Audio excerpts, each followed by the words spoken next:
తాకట్లో ఉన్న మీ బంగారాన్ని విడిపించి ఆ రోజు ఆన్లైన్ రేటుకి కొంటాం. Sharma gold company. రాశి ఫలాల గురించి ఒక్కసారి నాకు వివరిస్తారా మీరు?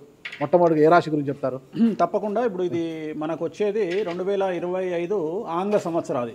ఓకే. అంటే కొంతమంది విమర్శించారు 24 కదా, 24 25 అదే 25 ఆంగ్ల సంవత్సరాది. అంటే మనం ఇంగ్లీష్ క్యాలెండర్ అంటే 25లో వచ్చేది 25 ఆంగ్ల 25 కదా, జనవరి 1 25.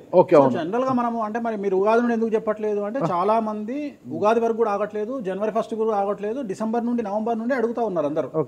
ఇప్పుడు క్లయింటెల్ నన్ను అడిగేవాళ్ళు ఏంటంటే గురూజీ ఇప్పుడే చెప్పేసేయండి మాకు, మేము జాగ్రత్తలు తీసుకుంటామని చెప్పి అడుగుతా ఉన్నారు.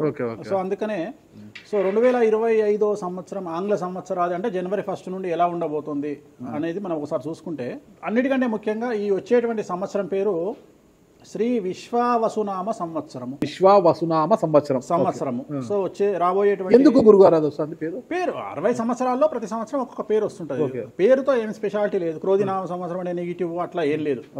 సంవత్సరాల్లో దీని పేరు విశ్వావసునామ సంవత్సరం. సో ఈ సంవత్సరానికి అధిపతి రాజు కాబట్టి, రవి కాబట్టి రాజు. సో రవి మనకు కమాండ్ చేస్తూ ఉన్నాడు కాబట్టి ఈ సంవత్సరం అతి ముఖ్యమైన విషయం ఏంటంటే రాజకీయంగా దేశవ్యాప్తంగా రాష్ట్రాల వ్యాప్తంగా పెను సంచలనాలు నమోదవ్వడము ఈ సంవత్సరం 2025 సంవత్సరం లక్షణాలు. ఎందుకంటే రాజుల మధ్యన రాష్ట్రాల మధ్యన గొడవలు, మరీ ముఖ్యంగా కొంతమంది ప్రముఖ రాజకీయ నాయకులకు మృత్యుగండము, అలాగే అన్ని రంగాలలోకి సెలబ్రిటీలు, సినిమా ఇండస్ట్రీ, రాజకీయము, బిజినెస్, ఎనీ ఇండస్ట్రీ, యువకులు, మరి ముఖ్యంగా మగవాళ్ళు యువకులు 40 సంవత్సరాల వయసులోపు ఉండే వాళ్లకు కార్డియాక్ అరెస్ట్లు అనేటివి ఈ సంవత్సరం అతి ముఖ్యమైన విషయం. ఎందుకంటే ఆల్రెడీ మనం చూస్తున్నాం ఇప్పటికే, కానీ వాటి తీవ్రత పెరిగే అవకాశం ఉంది. కారణం ఏంటంటే రవి కమాండ్ చేస్తూ ఉన్నాడు కాబట్టి. రవి అంటే చర్మము, హార్ట్, కళ్ళు, ఎముకలు. సో కరోనా లాంటి అంత పెద్దది కాకపోయినా ఒక సమస్య, ఒక వైరస్ మళ్ళీ ప్రపంచాన్ని బాధించే అవకాశం ఉంది. అది మరీ ముఖ్యంగా చర్మం మీద దాడి చేసే అవకాశం ఉంది. అంటే చర్మానికి సంబంధించినటువంటి ఒక సమస్యల బారిన పడి ఈ సంవత్సరము జనాలు వైరస్ బారిన పడే అవకాశం ఉంది మరీ ముఖ్యంగా. అలాగే ఇప్పుడు ఇంచుమించు 40 సంవత్సరాల లోపు యువకులకు కార్డియాక్ అరెస్ట్ అనేటువంటివి జరిగే అవకాశాలు కనిపిస్తూ ఉన్నాయి. అలాగే ఈ సంవత్సరం గుండెపోటు వల్ల మరణాల సంఖ్య చాలా ఎక్కువ. ఇదంతా 2025 జనవరి నుంచి ఎగ్జాక్ట్లీ. అలాగే ఈ సంవత్సరము ఎండల తీవ్రత చాలా ఎక్కువ, విపరీతమైనటువంటి ఎండలు ఉండే అవకాశం ఉంది. అలాగే ఈ సంవత్సరాలు ప్రపంచవ్యాప్తంగా అగ్నిపర్వతాల పేలుడు అనేటువంటిది ఈ సంవత్సరం గమనించాల్సినటువంటి విషయం. అలాగే ఈ సంవత్సరం మంచు పర్వతాలు కరగడం వల్ల వాతావరణంలో మార్పులు గమనించాల్సి ఉంటుంది ఈ సంవత్సరం. అలాగే అమెరికా దేశానికి విపరీతమైనటువంటి గాలి తుఫానులు, వరదలు ఈ సంవత్సరం కనిపిస్తూ ఉన్నాయి. అలాగే 1-2 దేశాల మధ్యన యుద్ధ వాతావరణం ఖచ్చితంగా ఉండి తీరుతుంది, లేదా యుద్ధాలు జరుగుతున్నాయి కదా, అది ఇంకా పెరుగుతుంది. ఇప్పుడు ఉన్నదానికంటే తీవ్రత పెరుగుతుంది అనేది. అలాగే మనకు 2025 సంవత్సరంలో సెప్టెంబర్ 7వ తేదీ 2025 సంవత్సరం ఆదివారం రాహుగ్రస్త సంపూర్ణ చంద్రగ్రహణం ఏర్పడుతుంది. ఇది కుంభరాశికి వ్యతిరేకమైన ఫలితాలు ఇస్తుంది. అలాగే వచ్చే సంవత్సరం అంటే 2025 సంవత్సరంలో మే 9వ తేదీ నుండి సరస్వతి నదికి పుష్కరాలు అనేటువంటివి ఏర్పడతా ఉన్నాయి. ఈ సంవత్సరము రాజకీయ నాయకులకు సంబంధించి మరీ ముఖ్యంగా ఇందాక మనం మాట్లాడుకున్నట్టుగా పవన్ కళ్యాణ్ గారికి ఏలినాటి వెళ్ళిపోతుంది. అలాగే లోకేష్ గారి జాతకరీత్యా, పవన్ కళ్యాణ్ గారి జాతకరీత్యా విపరీత రాజయోగం అనేటువంటిది కనిపిస్తూ ఉంది. జగన్మోహన్ రెడ్డి గారికి లేదా రాజయోగం వల్ల? ఇప్పుడు లేదు, ఈ సంవత్సరం లేదు. అంటే 2025 సంవత్సరంలో లేదు. 29 కన్నా ఉందా? అది మన తర్వాత మాట్లాడుకుంటాం. ఓకే. 25లో మాత్రము నేను అనేది ఏంటంటే ఇప్పుడున్న స్థాయి కంటే వీళ్ళిద్దరికి ఇంకా పై స్థాయికి వెళ్లే అవకాశం ఉంది, లోకేష్ బాబు గానీ పవన్ కళ్యాణ్ గారు కానీ. అదే నాకు అర్థం కావడం, వాళ్ళిద్దరు మంత్రులే, నాకు అర్థం కాదు. ఇంకా ఇప్పుడు ఉన్నటువంటి పదవుల కంటే కూడా గొప్ప పదవులను వీరు పొందేటువంటి అవకాశాలు కనిపిస్తున్నాయి. రాజ్యసభ తీసుకెళ్ళిన కేంద్రానికి వెళ్తారా? కేంద్ర మంత్రులు వెళ్తారా? కేంద్ర మంత్రులు వెళ్తారా? పెద్దదే కదా, కేంద్ర మంత్రి అనేది పెద్దది కదా. సో అది ప్రభాస్ గారి జాతకంలో చాలా అనుకూలమైనటువంటి ఫలితాలు, శుభవార్తలు వినేటువంటి అవకాశాలు కనిపిస్తా ఉన్నాయి. వివాహం అవుతుందా చెప్పలేము, ఎందుకంటే తులారాశి కాబట్టి వివాహం కావచ్చు. సో ఫ్యాన్స్ కి ఇది పండగనే, పెద్ద పండగనే. ఓకే. సో ఇది ఓవరాల్ గా ఇంకా బేసిక్ డీటెయిల్స్, అంటే ఓవరాల్ 2025లో ఎలా ఉంటుంది. సో ఇప్పుడు మనం రాశుల గురించి కనుక తీసుకున్నట్లయితే ఎలా ఉంది, రెమెడీస్ ఏంటి? ఎస్. సో ఈ సంవత్సరము మేషరాశి జాతకాన్ని విశ్లేషించినట్లయితే మేషరాశి వారికి ఆదాయం 2, వ్యయం 14, రాజపూజ్యం 5, అవమానం 7. ఈ సంవత్సరము మార్చి 29వ తేదీ నుండి అంటే 2025 మార్చి 29వ తేదీ నుండి ఏలినాటి శని ప్రారంభమవుతున్నది.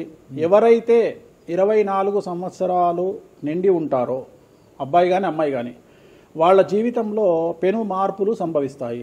మరీ ముఖ్యంగా తల్లిదండ్రుల్లో ఒకరికి ప్రాణగండం అనేటువంటిది లేదా ఆరోగ్యపరమైన ఇబ్బందులు, అలాగే పోలీసు లేదా కోర్టు కేసులు, సమాజంలో సంఘంలో చెడ్డ పేరు రావడం, ఉద్యోగంలో బదిలీలు, బంధువుల వలన సమస్యలు, వాహన ప్రమాదాలు ఏర్పడే అవకాశం ఉంది. అలాగే విద్యార్థులకు విదేశీ యానము మరియు చదువులో ఉత్తీర్ణత, అలాగే ఉద్యోగం లేని వారికి ఉద్యోగం రావడము, అవివాహితులకు వివాహయోగ సూచనలు మరియు సంతానం లేని వారికి సంతాన ప్రాప్తి, అలాగే వ్యాపారస్తులకు విపరీతమైనటువంటి లాభాలు కానీ ఇన్కమ్ ట్యాక్స్లు లేదా జిఎస్టీల పరంగా సమస్యలు ఏర్పడతాయి. అలాగే రైతులకు ఆశించిన దానికంటే దిగుబడి రాబడి పెరుగుతుంది. ముఖ్యంగా ఈ రాశి మేషరాశి ఆడవారికి సంబంధించి విపరీతమైన అనుకూలతలు కనిపిస్తూ ఉన్నాయి. మీ ఇంట్లో కన్యా రాశి కానీ వృశ్చిక రాశి గారు కానీ ఎవరైనా ఉన్నట్లయితే మాత్రం సమస్యల తీవ్రత అనేటువంటిది చాలా ఎక్కువగా ఉంటుంది. వీరికి సంబంధించి ఇప్పుడు మీరు అడిగినట్లుగా జాతకపరమైన పరిహారం కనుక చూసుకున్నట్లయితే నల్ల రంగు దుస్తులకు దూరంగా ఉండాల్సి ఉంటుంది. బ్లూ కలర్ దుస్తులు వాడడం వల్ల చాలా వరకు సమస్యల నుండి బయటపడతారు. అలాగే తీరు నల్లారు శనీశ్వర ఆలయంలో ప్రత్యేకమైనటువంటి శని పూజ నిర్వహించుకోవడం ద్వారా ఈ రాశి వారు సమస్యల నుండి బయటపడతారు. ఇది మేషరాశికి సంబంధించి. పేరును బట్టి ఈ రాశుల ప్రకారం ఇలా ఉంటుందని మీరు రాశారా, లేకపోతే వాళ్ళ డేట్ ఆఫ్ బర్త్ ప్రకారం? నక్షత్రం బట్టి, నక్షత్రాలు వాళ్ళకి అర్థమైపోతుంది వాళ్ళ నక్షత్రాన్ని బట్టి. అశ్విని నక్షత్రం మేషరాశి, భరణి నక్షత్రం మేషరాశి, పుష్యమి నక్షత్రం కర్కాటక రాశి. మీ రాశి నా రాశి ఒకటే. నా రాశి ఏదో నాకు తెలియదు గురుగారు. మీది వృశ్చిక రాశి. మీది అదేనా? మరి ఎలా గురుగారు ఈ మధ్యన బాగానే ఉందంటారు? మనకు బాగుంది. ఇంకా మన రచ్చనే, ఇంకా రచ్చనే రచ్చనే. ఇక ఎట్లా రచ్చ? ఇంత వివాదాలు అవుతున్నాయి, ఏం కథ అసలు? ఇంకా లైఫ్ అన్నప్పుడు ఇప్పుడు రేవంత్ రెడ్డి ఉన్నాడు. రేవంత్ రెడ్డి ఎన్ని కష్టాలు అనుభవిస్తే సీఎం అయినాడు అంటే ఇక్కడ కష్టం తర్వాత సుఖం రెడీగా ఉంటుంది. ఓకే, ఇప్పుడు కష్టపడ్డారు కాబట్టి మీకు సుఖం ఉంది అంటారు. మీకు కాదు, మళ్ళీ మీకు మనకు అందరికీ. ప్రతి మనిషి జీవితంలో పండ్లున్న చెట్టుకే రాయి దెబ్బలు, అంతేగాని పళ్ళు లేని చెట్టుని ఎవడు పట్టించుకుంటాడు? పళ్ళు ఉంటేనే దాన్ని రాయి చేస్తారు. అట్లనే మనం కూడా అంతే అండి. వేణుస్వామి అంటే పూజలకు పెట్టింది పేరు. పెద్ద పెద్ద రాజకీయ నాయకులకు, ముఖ్యమంత్రులకు, కేంద్ర మంత్రులకు, పెద్ద పెద్ద వాళ్ళకు కూడా ఇక్కడ కాదు, మీరు అబ్రాడ్స్ కూడా వెళ్ళి పూజలు చేసి వస్తున్నారు. చాలా కాస్ట్లీ స్వామి, చాలా గొప్ప పూజలు చేస్తుంటారు, అంత పవర్ఫుల్ పూజలు. అంటే ఇప్పుడు మీరు చేస్తున్న పూజల మహిమ వల్లనే మీ మీద ఇన్ని వివాదాలు వచ్చినా కూడా మీరు బయటపడగలుగుతున్నారు. 100% పర్ఫెక్ట్. ఇక దానికి ఆన్సరే లేదు. ఇక ఇప్పుడు మనం కొట్లాడాలంటే 10 రకాలు ఉంటాయి, మనం కొట్లాడతలేము. అందుకనే మనం ఒకటే, మన పూజల్ని మనం నమ్ముకుంటున్నాం అంతే, అమ్మవారిని నమ్ముకుంటున్నాం. ఇప్పుడు ఒక్కొక్క సమస్యకి ఒక్కొక్క అమ్మవారు పరిష్కరిస్తారు దశమహావిద్యల్లో. మనం అదే చేస్తున్నాం. ఇప్పుడు నేను ఒకటే మాట చెప్తా, కాంట్రవర్సీస్ వచ్చినాయి, మీరు అడిగినరు, ఎన్ని సమస్యలు వచ్చినాయి. జనాలు ఏం ఆలోచిస్తారంటే వేణుస్వామి ఈ సమస్యల నుండి బయటపడతాడా, పడితే ఎలా పడతాడు? నేను ఒకటే అనుకుంటున్నా, ఇంతమందికి పూజలు చేసి వాళ్ళ సమస్యల నుండి బయటపడడానికి ప్రయత్నించే నేను నాకు వచ్చిన సమస్యను కూడా అదే పూజల ద్వారా బయటపడడానికి ప్రయత్నం చేస్తున్నాను. అంటే వివాదాలు చుట్టుముడుతున్నాయి, సోషల్ మీడియాలో వైరల్ అవుతున్నాయి, ఉమెన్ కమిషన్ మీ మీద ఫిర్యాదులు చేశారు. ఇన్ని చేసినా కూడా ఎక్కడా మీకు ఉచ్చు బిగుసుకోవడం లేదు, బయటపడుతున్నారు. అంటే ఇది మీ పూజల మహిమనా, లేకపోతే ఏమన్నా బ్రైబ్ చేస్తున్నారా? అమ్మవార్లు ఇప్పుడు ఉదాహరణ, మనం తెలుగు రాష్ట్రాల్లో ఉంటాం, వెంకటేశ్వర స్వామి వారు అంటే మనకు తెలుసు. ఇప్పుడు తమిళనాడులో పెరుమాళ్ అంటారు వెంకటేశ్వర స్వామిని. అదే నార్త్ ఇండియాకి వెళ్తే బాలాజీ అంటారు. వాళ్లకు బాలాజీ అంటే చాలా భయం. అలాగే మన రాష్ట్రంలో మనకు తెలిసిన వాళ్ళకి కామాఖ్యలో ఉండే అమ్మవారు అంటే భయం. కానీ తెలియని వాడికి భయం ఉండకపోవచ్చు, వాడి ఇష్టం వచ్చినట్టు కామెంట్ చేయొచ్చు అమ్మవారు. చాలా మందికి మీరంటే భయం అనుకుంటా. అంటే మనం చేసే పూజల వల్ల ఉండొచ్చు. ఓకే, నేను అనేది ఏంటంటే, నేను చేసే అదే ఇందాక మనం మాట్లాడుకున్నప్పుడు అదే చెప్తున్నా, వామాచారంలో పూజలు చేయాలంటే భయపడతారు. కారణం ఏమిటి అంటే ఖచ్చితంగా మందును ముట్టుకోవాలి, నాన్ వెజ్ను ముట్టుకోవాలి. దానికి వీళ్ళు చేసే పూజలు అడ్డుపడతాయి. అంటే వీళ్ళు సమాజంలో భయపడతారు కాబట్టి వీళ్ళు వాటి జోలికి పోరు. తాంత్రిక పూజలు లాగా ఉంటాయి మీరు చేసే. తాంత్రిక తంత్ర మార్గం అంటారు దాన్ని. శ్రీకాళహస్తిలో కాదు శ్రీకాళహస్తిలో రావుకేతు పూజ చేయించుకున్నారు కదా, తాంత్రిక పూజనే అది. నిమ్మకాయ పెడితే తంత్రమే, గుర్తుపెట్టుకోండి. నిమ్మకాయ ఎక్కడ పెట్టినా తంత్రమే. మిమ్మల్ని కాపాడుతోంది మీరు చేస్తున్న పూజల మహిమే. అంతే అంతే అంతే, వాళ్ళే చూసుకుంటారు. నేను అనే పాయింట్ ఏంటంటే, నేను ఒకటే చెప్తున్నానండి, తప్పు చేస్తే నన్ను అమ్మవారు సర్వనాశనం చేస్తుంది. ఓకే, అమ్మవారిని విమర్శిస్తే వాళ్ళ సంగతి అమ్మవారు చూసుకుంటుంది. ఓకే, అంతేనా? అంతే, ఇక నాకు అవసరం, నేను కొట్లాడను చెయ్యను, నాకు అనవసరం, నాకు లొల్లే వద్దు, నాకు నేను దేవుళ్ళని నమ్ముకున్నా, నా పని అదే. నాకు హిమాచల్ ప్రదేశ్ కామాఖ్య కాకపోతే, బాగాలముఖి కాకపోతే, తారాపీఠ పోతే, ఇప్పుడు మన తారాపీఠ పోయి వచ్చిన. చాలా మందికి తెలియదు, తారాపీఠ అని కలకత్తా నుండి 300 కిలోమీటర్లు ఉంటుంది. మీరు కావాలంటే గూగుల్ చేయొచ్చు. తారాపీఠ అని అమ్మవారు అండి. ప్రతిరోజు శ్మశానంలో ఉంటుంది అమ్మవారు, ఒరిజినల్ శ్మశానంలో ఉంటుంది. ప్రతిరోజు అమ్మవారికి ప్రసాదం అంటే డెడ్ బాడీ దహనం అయినాకనే అమ్మవారికి నైవేద్యం పెడతారు. అంత పెద్ద ప్రసిద్ధమైనటువంటి దేవాలయం. అమ్మవారు శివుడికి పాలిస్తూ ఉంటుంది. తారాపీఠ అంటుంది దాన్ని, శ్మశానంలో ఉంటుంది.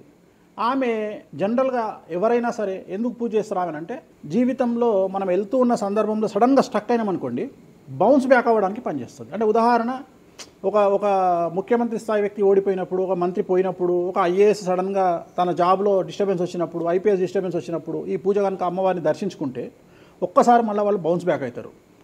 అంటే బిగ్ బ్యాంగ్ థియరీ అనేది అక్కడ పనిచేస్తుంది. మనం మళ్ళీ ఒకసారి బౌన్స్ బ్యాక్ అయ్యి ముందుకు దూకడానికి అమ్మవారు పనిచేస్తుంది. నేను సజెస్ట్ చేస్తుంటా చాలామందికి, వ్యాపారంలో స్టక్ అయినప్పుడు, లేకపోతే ఉద్యోగంలో స్టక్ అయినప్పుడు, అట్లా స్టక్ అయినప్పుడు అయితే మీ తారాపీఠ వెళ్ళి దర్శనం చేయించుకోండి. అక్కడ దర్శనమే, పూజలు ఉండవు, జస్ట్ దర్శనమే. అమ్మవారికి పోయి దండం పెట్టుకొని వస్తే చాలు, ఒక్కసారి మళ్ళీ వాళ్ళు బౌన్స్ బ్యాక్ అవుతారు. ఒక పాయింట్కి నాకు ఆన్సర్ చెప్పి ముగించేసా, చాలా కాలాతీతమైంది. చివరికి ఇరికిస్తున్నారా ఇది? లేదు ఏం లేదు. ఇప్పుడు ఏపీలో అంటే గత ప్రభుత్వ హయాంలో, వైసీపీ హయాంలో వీళ్ళ మీద కేసులు పెట్టారు. ఇప్పుడు వీళ్ళ అధికారం వీళ్ళ మీద కేసులు పెడుతున్నారు కదా. ఈ కేసుల పరంపర ఇలా కొనసాగి జగన్మోహన్ రెడ్డి గారు జైలుకి వెళ్ళే అవకాశం ఉంది. వచ్చే సంవత్సరం మే 9వ తేదీ వరకు అవకాశం ఉంది, దాటితే లేదు. ఇది ఓవరాల్గా వేణుస్వామి గారు ఇచ్చారు. మీకు ఏదైనా అనుమానాలు ఉన్నా డైరెక్ట్గా వేణుస్వామి గారికి ఫోన్ చేయండి, మీ అనుమానాలను నివృత్తి చేసుకోండి. థ్యాంక్ యూ గురుగారు, నమస్తే. ఓకే, ఓం నమో వెంకటేశాయ.